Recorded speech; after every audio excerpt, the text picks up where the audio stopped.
Okay, good afternoon, everyone. Just want to make sure that everyone can hear me. Testing, we're good? All right, good afternoon, everyone. My name is Tracy Martin Thompson, and I am the Chief of Prevention, Intervention, and Opportunity for Youth and Young Adults in the Office of the Mayor. So today we're here to provide you some key updates and information pertaining to one, the city's COVID-19 cases, as well as our COVID-19 vaccine distribution efforts. And then secondly, we'll talk to you a bit about our spring and summer programming that we will be offering in our neighborhood resource and recreation centers this year. And then we'll talk about the health and safety measures that we have in place in order to ensure that our employees and patrons are safe. So without further ado, I'm going to turn it over to Director Kimball, who's going to come up and give you an update as it relates to our COVID response efforts. Director Kimball. Thank you, Chief, and good morning to all. My goal today is to give you an update on the results of our vaccine program and our future plans. While we have seen a slight increase in vaccine allocations in the city of Cleveland, we know the supply does not meet the demand. As you are aware, Ohio has instituted a phased approach in how we administer the vaccine. This way, we can ensure that those highest risk individuals receive the vaccine first. Per the state guidelines, the following groups are eligible to receive the vaccine. Phase 1A included those healthcare workers and personnel who routinely are involved in care of COVID-19 patients. Our Phase 1B eligibility group included 6 individuals that are 65 years and older. In addition, it included our K through 12 staff and employees of school systems. We then moved just recently, a week ago, we moved to Phase 1C and 2A. And this included all Ohioans in certain occupations, and then those individuals with certain medical conditions. This also included individuals that are 60 years of age. So we moved from 65 and we lowered it to 60 of a flash. So this week, as of today, the following individuals are included in Phase 1D and 2B. These are individuals who are eligible to receive the vaccination. People that are people that are 50 years and older, and those individuals with type 2 diabetes. Those are included in our 1D and 2B population. Since December 21st, the city has opened several vaccination centers. Our strategy was to ensure that we had a vaccine available to residents in the community. As of March 9th, the Cleveland Department of Public Health and the City of Cleveland have administered 24,696 vaccines. This includes first and second dose. We held vaccine clinics, or pods as we refer to them, point of dispensing centers, at Public Auditorium across the street from City Hall, and at the following recreation centers: Collinwood on the east side, northeast side, Gunning on the west side, Zelma George, Cadell recreation centers. We also stood up or opened clinics at Max Hayes High School on the west side and East Tech High School on the east side. The city has been working with a number of different organizations around the city to make sure that we administer the vaccine to our higher risk population. Over the last few weeks, we've worked with Case Western Reserve, MedWorks, and area federally qualified health centers to assist us in vaccinating individuals in the community. We will continue to leverage these partnerships in order to maximize our efforts to reach the highest need population. Now, we recognize that some of the most vulnerable populations have mobility challenges. We have created mobile pods or mobile teams in which we can go out into the community and administer vaccines to them.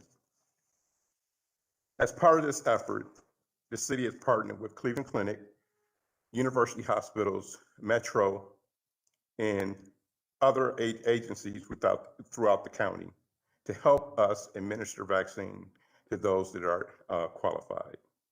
We will continue to use these mobile pods to vaccinate those most vulnerable population, including homebound seniors and others that have medical conditions that prevent them from traveling outside their home. We will also continue to partner with our County Board of Health partners and Metro Health to vaccinate the homeless population. We will continue to work on these partnerships to serve this population. So this week, we've activated our second dose pods for our K through 12 population. Today, we've activated our vaccination center at Gunning Recreation Center to administer close to 1,000 doses of vaccine. On Saturday, we will host a vaccination event at Third Group Marshall on the East Side, where we will administer close to 600 doses there as well. Our partners at Case Western Reserve will administer approximately 700 doses to eligible populations on their campus this week as well. At this time, unfortunately, we've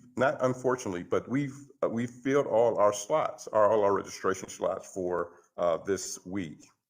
In order for individuals to register for future appointments, you can call our call center number at 216-664-2222 to schedule an appointment.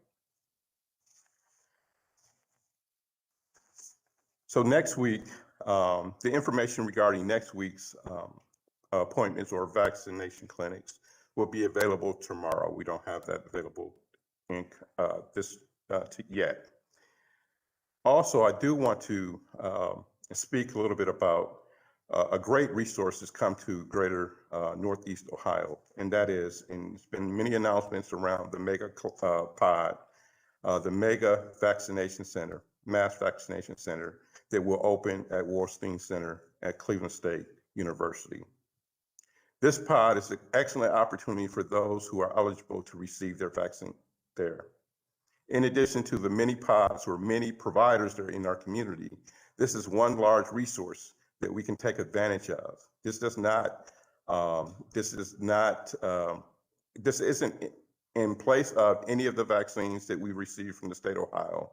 This vaccine is coming directly from the federal government that will help us ensure that a majority of our population receives access to this. So the clinic at Cleveland State University will open March 17th, and it will run 7 days a week for 12 hours for 8 weeks. The time will be 8 a.m. to 8 p.m. The location is 2000 Prospect Avenue. That's Cleveland, Ohio, 44115. You can register for those shots at gettheshot.coronavirus.ohio.gov. And I'm going to repeat that. You may register for an appointment at the Cleveland State site at the following website. The website again is gettheshot, one word, .coronavirus.ohio.gov. Now that completes my updates. I'll turn it back over to our chief. Thank you, Director Kimball. So next I'm going to have Director Michael Cox, who is the Director of Public Works, to come up. And he's going to talk to you a bit about the spring programs that we're currently offering and the summer programs that we will offer in our neighborhood resource and recreation centers. And he'll also talk about some of the health and safety measures that we have in place, again, to keep our employees and our patrons safe during this pandemic. After Director Cox gives his overview, I'll come up and talk a bit about some of the expanded programs that we're offering in our neighborhood resource and recreation centers. Director Cox? Thank you, Chief Martin Thompson. Again, my name is Michael Cox. I am the Director of Public Works for the City of Cleveland. One of my responsibilities is the recreation facilities and recreation centers in the City of Cleveland. As everyone knows, we did not have a lot of summer programs, or very many summer programs last summer due to the outbreak of the coronavirus. We canceled a lot of programming for young people, but this summer we have worked with the mayor and this administration, and we've talked about what we can do, and we've given them recommendations on things that we believe that we can do safely and make sure that our patrons are having a good time and also get the kids something to do. Let me first start off with our basketball courts and our tennis courts. We will be putting our hoops back up this summer. We know that there are challenges on the basketball court with young people not staying that social distancing. We will put signage in place to remind them and take care, make sure that they're following the rules and regulations of safety, CDC and Restart Ohio guidelines. And then we'll have people riding around to make sure that's happening. If it's not happening, then we'll have to resort to what we need to do to make sure our citizens are safe. So we'll make sure, we hope that everyone follows those guidelines and those safety precautions that we do. We also will take down the closed signs on our playgrounds. We will open them up and also put some other signage up, asking people to be careful and to have their children follow the guidelines on state guidelines and the other guidelines that we have in place. And we'll put those signs up to make sure everybody understands that these things are here and that safety is a great protocol. Again, you know, kids were on playgrounds anyway last summer, but we want to make sure that they're safe, and we're going to put signage up to tell the parents to make sure that they are doing the right things when they're around our playground. One of the bigger things we're going to do is open our outdoor pools. We closed our outdoor pools last year. One of those things that we've been all come to know and enjoy in the summer. We're going to open all 20 of our outdoor pools on June 12th. There will be limitations on how many people we can get into the pool, based on the capacity levels, the capacity that we have per square foot. They will operate as they did prior to our closing. They'll operate from Wednesday to through Sunday, 12 o'clock until 7 o'clock. If the temperature rises above 85, we will open them 7 days a week. Monday and Tuesday will be open also. So we will make sure that that's happening. Again, the capacity will be what we can get safely into our pool setting. We will operate on a 45-minute session.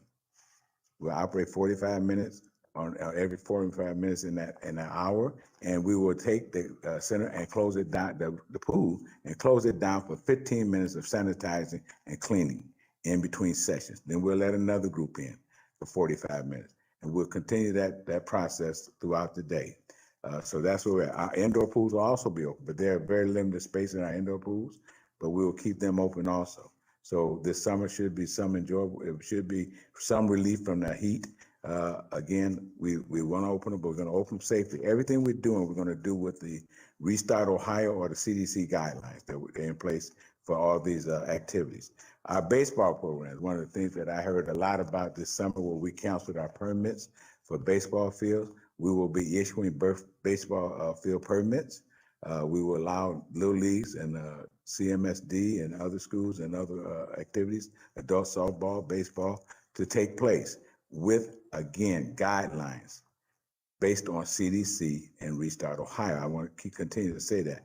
If the permit is not followed, we will pull the permit, because we want everyone to be safe.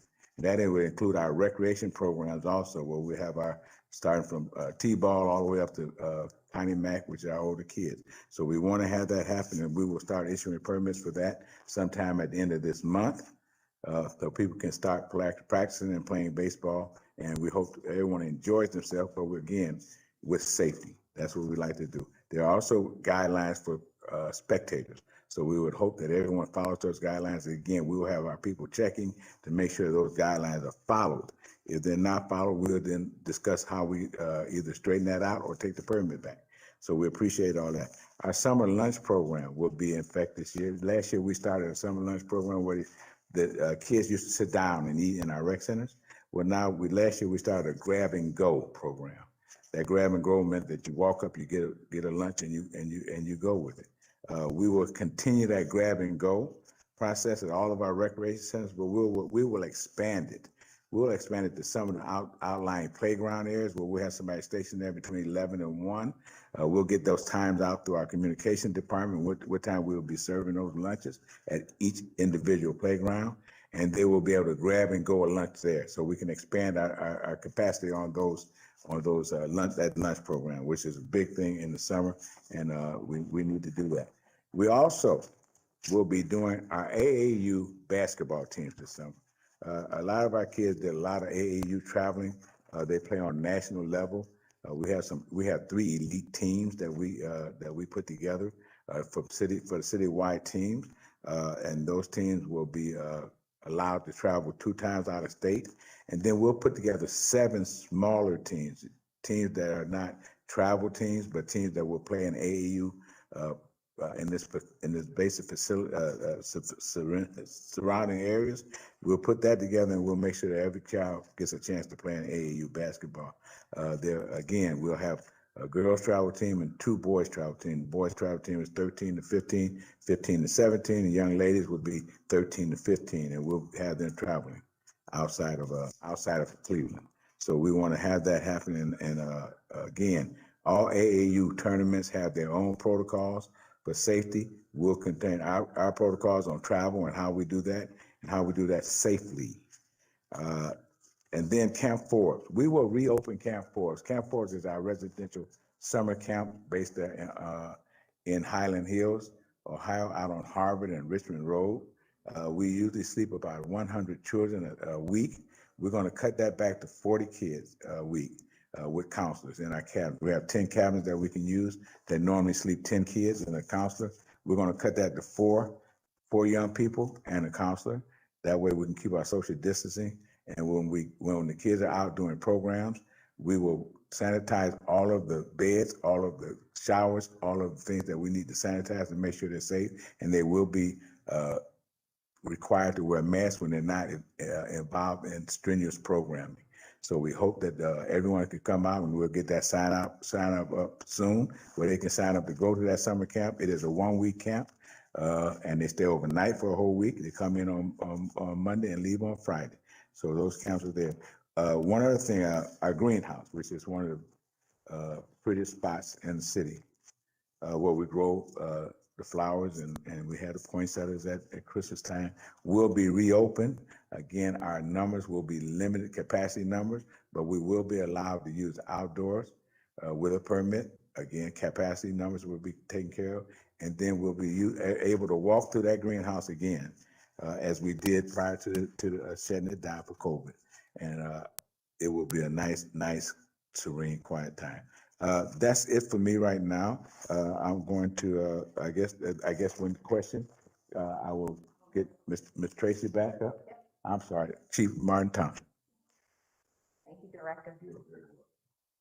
So one of the things that we do is, in my office, we work very closely with the Division of Recreation to offer expanded programs that go beyond traditional sports and recreational kind of activities. And those programs center around 6 areas that provide programs and activities for individuals 8 years of age and older.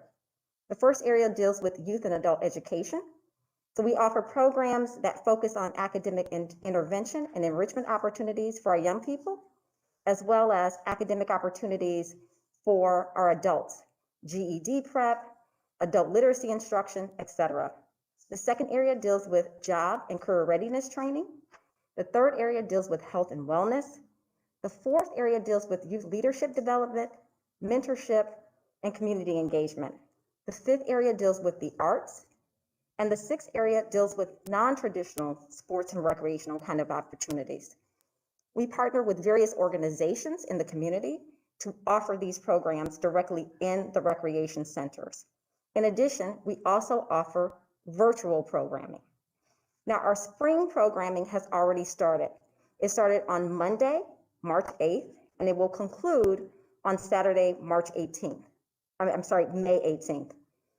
The summer session is scheduled to begin on June 7th and conclude on July 30th.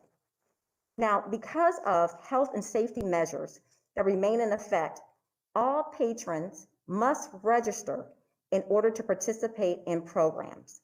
No walk-ins will be allowed.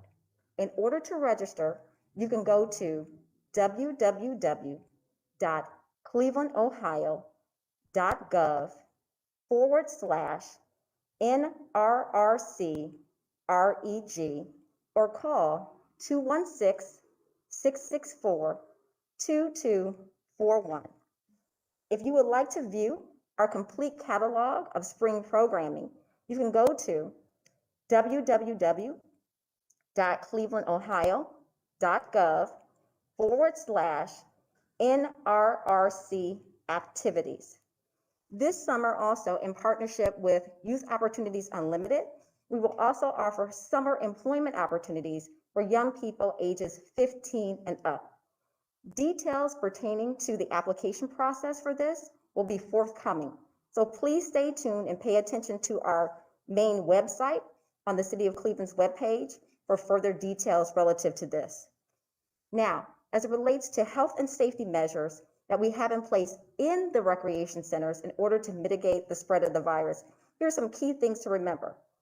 All individuals will be required to wear a face mask or a facial covering at all times. That's employees as well as patrons coming in the recreation centers. Staff and patrons are required to adhere to social distancing guidelines, remaining 6 feet apart at all times. This is one of the reasons why we have the registration process in place, because we have maximum occupancy limits on the number of people that can be in the rec center as a whole, as well as in each room within each of the recreation centers also. So again, to ensure that people remain safe, you must register for the programming. The other thing that will happen, as Director Cox spoke to also, is that after each activity, we have a team that will go in and clean and disinfect each room in each area after each activity. In addition, we have placed hand sanitizer stations throughout the recreation centers. Again, all of these are important health and safety measures that we have in place to ensure that you and your families remain safe and can enjoy what we have to offer in our neighborhood resource and recreation centers. Thank you so much.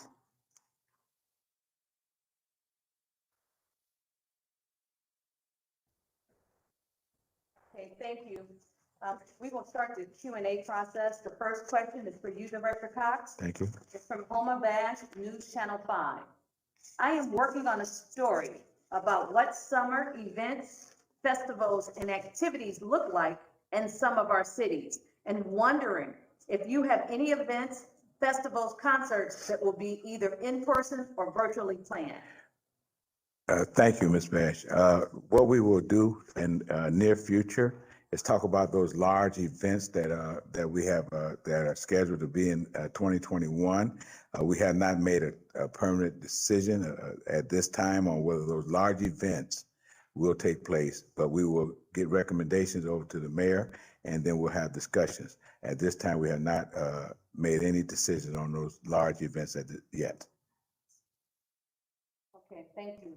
And then the only other set of questions we have is from Ed Gallick, Channel 8, but they're more for the Department of Safety, so we will follow up with him at the conclusion of this press conference. Thank you. And with that, I don't think we have any other questions, so we will close out.